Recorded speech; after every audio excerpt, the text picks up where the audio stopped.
Coach, you're away from home. It's your opponent's first game of the season, and it's a new era under a new coach. That makes it pretty tough getting ready, doesn't it? Yeah, very much, Randy. This is actually the second opener in a row for us, and perhaps this is more difficult than our last opener.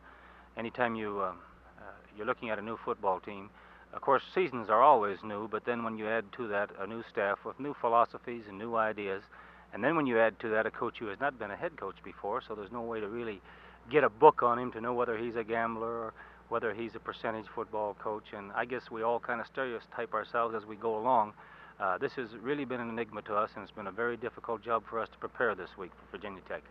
Last week, you exploded in the fourth quarter to down Davidson 27-7. Tech inherited Dan Henning from Florida State and their passing offense. Do you look for a high-scoring game?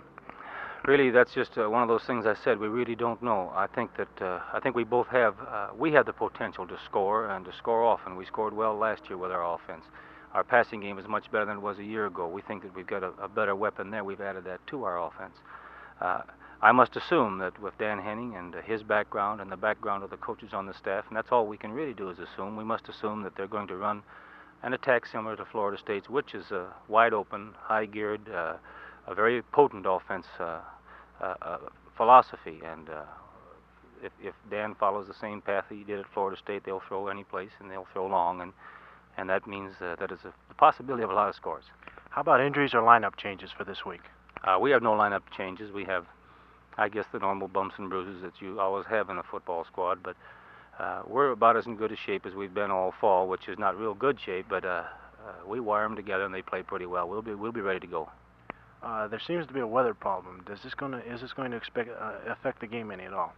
Well, I hope that it's a good day. I think the old cliches about the weather being a great leveler, I think that's a bunch of hogwash, really. I don't think bad weather helps anybody, and it certainly doesn't help the football game. And I always hope that when we play on good, beautiful Saturday afternoons, because that gives both teams an opportunity to do everything they want to do it, the best they can do it, without any adverse conditions. And football is a difficult enough game, as you well know, when the weather is right, when everything's right, and it becomes very difficult when the weather is a big factor.